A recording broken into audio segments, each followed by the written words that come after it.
Je suis avec Ghislain, ça va bien? Oui, toi-même. Ghislain, ça va bien, merci. Ghislain, je voudrais savoir, quel a été ton parcours pour être rendu ici avec un beau veston assis à cette belle table? Mon parcours est quand même assez simple. Je détiens 2 formations professionnelles, 2 DEP. Un en premier en cuisine, qui a été acquis voilà plusieurs années. J'ai œuvré dans le domaine pendant 7 à 8 ans. Par la suite, j'ai décidé de réorienter ma carrière, aller suivre un DEP en dessin de bâtiment.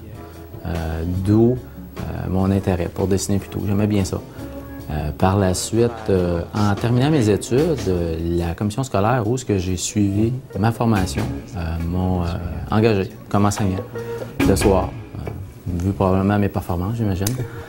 Donc, eux ont bien aimé mon travail. J'ai œuvré pendant 2 ans comme enseignant. À travers cela, je me suis trouvé un emploi en dessin de télécommunications. Immédiatement après mon cours, 1 ou 2 mois après la fin de mon cours. J'ai œuvré 3 à 4 années dans ce domaine-là, puis qui m'a mené à venir offrir mes services ici chez CIMA. En tant que dessinateur, à l'époque, j'ai œuvré depuis 7 ans chez CIMA. Je passais de dessinateur à chef dessinateur à aujourd'hui. Qui est votre poste? C'est quoi votre poste? Chargé de projet. Donc, je m'occupe d'une équipe d'une dizaine de personnes pour mener à terme des projets en télécommunication. Tout ce qui touche le dessin, l'ingénierie, voir à respecter les exigences des clients, rencontrer les objectifs des clients, les échéanciers de ceux-ci. Alors, c'est grossièrement, c'est un petit peu mon cheminement. Votre travail à vous, quand vous arrivez le matin, c'est quoi, c'est qui vous coachez, c'est quoi exactement? Il faut que j'ai une bonne idée de c'est quoi votre travail. Bien, une journée typique, on peut partir qu'on a un projet à réaliser, on a une visite à réaliser. Donc, j'ai des gens qui vont partir avec moi. On va aller faire un survey, une visite d'un site, à savoir est-ce qu'on va être en mesure de réaliser le travail selon les exigences du client, des intrants qu'on va avoir reçus. Suite à cela, sur le site, on va voir est-ce qu'on a la possibilité d'optimiser celui-ci.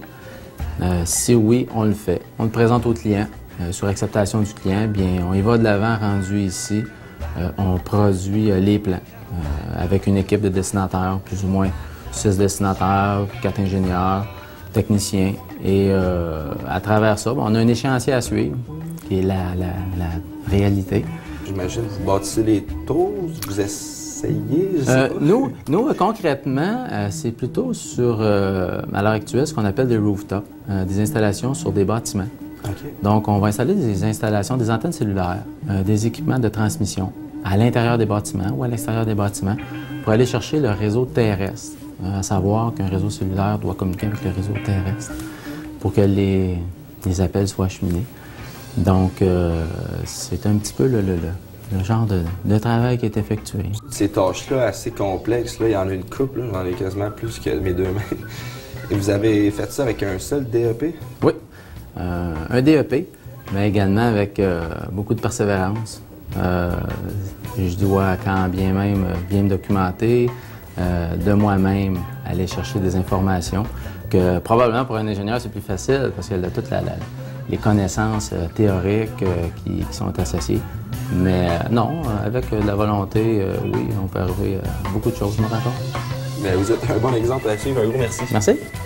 Pour réussir ce programme, il faut de la minutie, de la précision et surtout se soucier du détail. Je suis présentement avec James, dessinateur ici chez CIMA, ça va bien? Oui, bien, merci. Toi? Ça va bien, merci. Là, maintenant, on a un projet, on sait qu'est-ce qu'on s'en va construire, tout va bien. C'est quoi la première étape? La première étape, habituellement, c'est qu'on obtient des plans. Donc, le but premier, c'est de faire numériser les plans pour qu'on puisse avoir accès à l'information nécessaire, donc pour aller chercher ce qu'on a besoin pour débuter le projet. Ça, les plans, c'est des gros plans, des petits plans comme ça? Non, habituellement, c'est des gros formats de plans qu'on reçoit. OK. Ça peut être de format A1 et plus. Puis là, maintenant qu'on a eu les informations, c'est quoi la deuxième étape?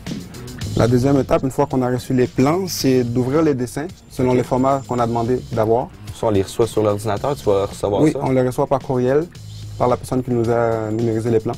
Puis vous êtes, ici, j'imagine, vous êtes tout en réseau? Oui, on travaille en réseau. Fait que ça, c'est les super gros plans? Oui, ça, c'est les plans une fois qu'on les a reçus du client. OK. C'est ça, les plans, on s'assure de ne pas les maganer parce qu'il faut les retourner au client. Et quand on les recueille, on leur dit aussi en les ramenant qu'on va leur faire un CD. ils sont super contents à ce moment-là. Donc, nous, c'est surtout la partie structurelle, fait qu'on regarde. Des fois, ici, on va voir toute la partie structure est identifiée. On a les noms de tout ce qui est partie structurelle pour pouvoir construire nos dessins. Bon, on a combien de feuilles comme ça que tu tournes? À peu près d'habitude? On cherche jusqu'à ce qu'on trouve vraiment la section qu'on veut trouver. OK. Parce que nous, on veut surtout s'ancrer sur ce qui est solide pour s'assurer que l'installation, ça dure le nombre d'années que ça doit durer. Puis les plans qu'on voit là-dessus, c'est tous des plans différents de haut, de large? Oui, des fois, on a des vues en plan, des vues d'élévation. Comme ici, on a des parties structurelles, fait que c'est on appelle ça des H-beams. OK. On a les désignations ici. Donc W360 ou W410. Ça a-tu été difficile à apprendre à lire des plans? Ça a-tu été un acquis tout de suite pour toi? Non, c'est sûr que pendant la formation, ils nous apprennent aussi à lire les plans, à comprendre les plans. Ça fait partie du métier parce que étant donné qu'on travaille avec des plans, on n'a pas le choix au fur et à mesure d'en apprendre aussi. Quand on suit un cours en DEP, en dessin industriel, les chances sont quand même assez larges pour pouvoir les travailler. On peut travailler pour des grosses compagnies comme, pour nommer, Bombardier ou Cima Plus, qui est vraiment international aussi. Il y a plusieurs domaines. On peut travailler pour faire des dessins, que ce soit des moteurs de voiture, que ce soit en l'aviation, dessiner des pièces d'avion. C'est vraiment assez large comme domaine quand on fait un DEP de dessin industriel. La façon que ça fonctionne, lorsqu'on termine à la fin du cours, les profs nous suivent pour pouvoir trouver un stage. Au début, ils nous donnent l'autonomie de chercher par nous-mêmes. On approche les compagnies qui nous intéressent. On envoie les CV, on va voir. Si jamais ils voient qu'on a un peu de misère, c'est sûr qu'ils vont nous épauler, soit nous conseiller des compagnies qui ont déjà accepté des élèves en stage les années passées. Donc une fois que ça c'est fait, on trouve une compagnie. On va voir, on envoie le CV. S'ils nous acceptent en stage, on fait le stage qui est de 2 semaines et demie, 3 semaines. Puis si ça convient ce qu'on fait, ils nous gardent pour travailler. Comme par exemple pour moi chez Cima, ils nous ont gardés. Donc c'est comme ça que ça fonctionne habituellement. La troisième étape qui va venir suite de ça, ça va être quoi? Suite à ça, c'est qu'on ouvre le plan, on regarde chercher l'information qu'on a besoin. Une fois qu'on trouve tout ce qu'on a besoin et que ça nous convient, on ouvre le projet, on ouvre le logiciel sur lequel on travaille, qui est AutoCAD, puis on commence à partir le projet, on commence à dessiner. Puis les données que tu vas recevoir au début, ça va être quoi, les genres de données, les informations de base que tu reçois, c'est quoi? Habituellement, les données qu'on reçoit du client, ça peut être les azimuts, pouvoir situer exactement les positionnements des antennes. C'est quoi ça, des azimuts? Bien, les azimuts, c'est ce qui nous permet d'orienter nos antennes selon le nord magnétique. Okay. Donc, on utilise ça pour orienter nos antennes selon ce qu'on a reçu du client. Maintenant qu'on a tout ça, ça fait une couple de minutes, tu travailles sur ton ordi. Est-ce que tu peux me parler du logiciel comme tel? Comment il s'appelle? Le logiciel qu'on utilise sur AutoCAD, présentement on utilise AutoCAD 2008. Okay. C'est un logiciel qui a été conçu pour faire des dessins 2D ou du 3D, dépendamment de ce qu'on a besoin de faire avec. Dans ton DEP, as-tu appris tout ça? Oui. As-tu déjà joué avec des... Ben, j'ai travaillé avec des logiciels dans ce style-là? Oui, c'est exactement le logiciel qu'on a pris pendant notre formation. Il y a AutoCAD puis il y a aussi Inventor. Okay. C'est 2 logiciels de dessin. Moi, au début, avant de faire mon DEP en dessin industriel, j'avais regardé d'autres DEP qui m'intéressaient, c'est-à-dire un DEP en mécanique automobile. C'était les deux qui m'intéressaient le plus. Mais mon premier pas a été de voir, pour le dessin industriel, visiter l'école, voir qu'est-ce qui s'offre, c'est quoi les logiciels qu'on utilise, c'est quoi les milieux dans lesquels on va travailler. Une fois que j'ai effectué ma visite, ça m'a convaincu tout de suite. J'ai laissé faire l'autre DEP que je voulais faire, qui était mécanique automobile. Directement, le cours de dessinateur industriel m'a vraiment intéressé, c'était un coup de foudre. Est-ce que tu peux me présenter ton super logiciel? Oh, il n'y a aucun problème, je vais juste ouvrir un dessin puis on va voir comment ça fonctionne. J'ai fait le dessin industriel parce que ça m'intéressait vraiment de travailler avec soit des ingénieurs ou des architectes dans un bureau où est-ce qu'on effectue des dessins. Je voulais vraiment faire du dessin sur un logiciel de dessin quelconque. Donc, lorsqu'on ouvre le projet, on a toujours la page principale, la page frontispice. C'est à ça que ça ressemble. Fait que nous, on travaille surtout pour des projets pour Vidéotron. Donc, on doit avoir les logos du client sur les pages, sur les dessins. On s'assure que le client soit assez visible sur toutes les pages du dessin. Oui, c'est normal. Là, tout à l'heure, je parlais avec Marie-Ève. Elle m'expliquait qu'elle aussi, elle travaillait sur Vidéotron. Vous êtes plusieurs à travailler là-dessus. C'est ça? On est une équipe à peu près de 5-6 dessinateurs avec 2-3 ingénieurs qui travaillent pour les projets Vidéotron. Un projet comme ça, Vidéotron, c'est un projet d'envergure. Oui. C'est beaucoup de temps. On parle de combien de temps? Habituellement, un projet, si on ne rencontre pas des problèmes, ça pourrait prendre 2 semaines, 3 semaines avec des problèmes. Les problèmes qu'on peut avoir, c'est qu'il peut manquer des plans ou manquer des données ou en attente de réponse du client lui-même. Quand je me promène avec la famille, que ce soit avec ma conjointe, dès que je vois une antenne sur un building quelconque, je commence à lui en parler. C'est sûr et certain qu'on aime toujours montrer ce qu'on apprend aux autres. Donc c'est sûr que c'est une fierté de voir des antennes qui sont installées que nous, soit qu'on a déjà installées ou qu'on va installer sur un édifice quelconque. C'est sûr qu'on a plaisir à en parler aux autres, que ce soit la famille ou les amis. Oui, j'ai déjà fait ça, puis je trouve ça vraiment le fun. Puis là, quel autre truc tu voulais me montrer, là? Ben, le logiciel, c'est un logiciel qui s'utilise quand même assez facilement, je dis, parce que étant donné que j'ai suivi la formation. Donc, on a tout ce qu'il faut. On a des icônes qu'on peut utiliser pour faire les tracés, que ce soit des lignes droites. Donc, on a le logo, on pèse, on fait une ligne droite.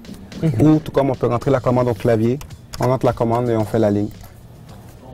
Moi, en ce qui me concerne, quand j'ai débuté la formation de DEP en dessin industriel, côté dessin, je connaissais rien là-dedans, là. Que ce soit faire des croquis ou quoi que ce soit, non, ça ne marchait pas vraiment. Je suis vraiment, côté artistique non plus, je ne suis pas un dessinateur. Mais avec la formation, ils nous apprennent vraiment à faire des croquis, prendre le temps, tracer comme il faut pour que ça puisse nous servir plus tard. Donc c'est sûr qu'il ne faut pas vraiment avoir des aptitudes par rapport au cours, parce que durant la formation, tout ce qui est nécessaire à l'obtention du diplôme nous sera transmis par les professeurs. C'est sûr qu'une fois qu'on a suivi la formation, T'es habitué. C'est comme presque acquis. Cool. Puis as-tu d'autres petits trucs comme ça qu'on peut voir? Tu peux faire des cercles, des triangles. Oui. Je connais pas exactement ça. On a tout ce qu'il faut. On peut faire des sacs, on peut faire des hexagones, octogones, on peut tout faire avec ça. C'est vraiment, tout est conçu pour faciliter la tâche. T'es en mesure de reproduire, excuse-moi de t'interrompre, t'es en mesure de reproduire dans le fond une maison complète? Exactement, au complet, avec tout ce qu'il y a de courbes ou autre. Moi, pour ma part, faire un DEP en dessin industriel, c'est sûr que ça a changé ma vie. Parce que avant, je travaillais comme agent de sécurité. Maintenant, je suis vraiment dans un bureau comme Cimaplu. C'est une grosse compagnie internationale. Je travaille dans un bureau. Je trouve vraiment qu'un côté salarial, c'est sûr que je suis bien payé aussi. Ça me permet de... C'est vraiment génial d'avoir fait mon DEP. C'est déjà terminé pour cette émission de C'est quoi ton job? J'espère que vous l'avez aimé. Moi, j'ai tripé. On se revoit la semaine prochaine, tout le monde. C'était Yann Sioui pour C'est quoi ton job? Salut!